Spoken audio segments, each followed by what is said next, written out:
बिस्मिल्लाहिर्रहमानिर्रहीम। नाज़रीन, आप लोगों को बड़ी खबर से आगाह करता चलूँ कि इस वक्त पीटीआई के कारकुनान और पाक फ़ौज के नौजवान आपस में लड़ पड़े हैं। आप लोगों को लाइव मनाज़र भी इस वीडियो के अंदर दिखाने जा रहा हूं, जिसमें पीटीआई कारकुनान की एक बड़ी तादाद फ़ौज से लड़ पड़ी है। इससे मार्शल लॉ लगने का भी ख़तरा है। मुकम्मल डिटेल्स और लाइव मनाज़र आज की इस वीडियो में आप लोगों को दिखाने जा रहा हूँ।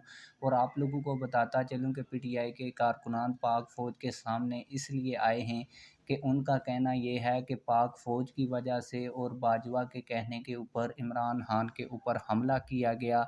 इस सारे केस के हवाले से बड़ी एक्सक्लूसिव डिटेल्स मेरे पास मौजूद हैं, सारी आप लोगों के साथ शेयर करूंगा।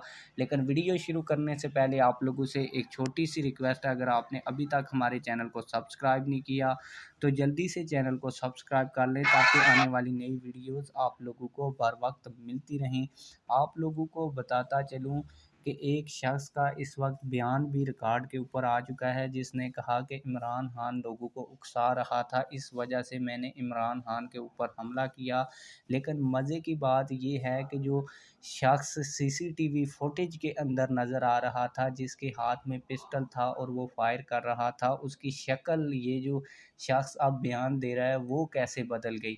आप लोगों को मैं दोनों तस्वीरें दिखा रहा हूँ, जिसमें आप लोग वाज़िया तौर के ऊपर देख सकते हैं कि पीटीआई का एक शख्स, पीटीआई के लॉन्ग मार्च और कंटेनर के करीब एक शख्स है, जिसकी बिल्कुल भी दाढ़ी नहीं है और इसके हाथ में पिस्टल है और वो पिस्टल से फायर कर रहा है।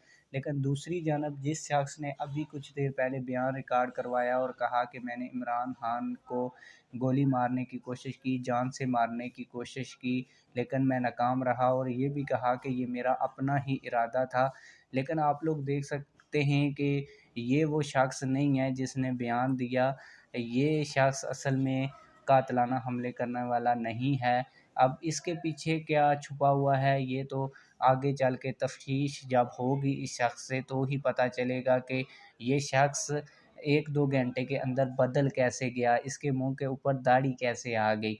तो दूसरी जो अहम तरीन मनाज़र और आप लोगों को लाइव मनाज़र दिखाने थे, आप लोगों को बता दूँ कि पेशावर कोर कमांडर हाउस के बाहर पीटीआई के कारकुन और पाक फ़ौज के जवान आमने-सामने आ चुके हैं। आप लोग लाइव मनाज़र भी देख सकते हैं, जिसमें पीटीआई के कारकुनान पाक फ़ौज के जवानों से लड़ने की कोशिश भी कर रहे हैं।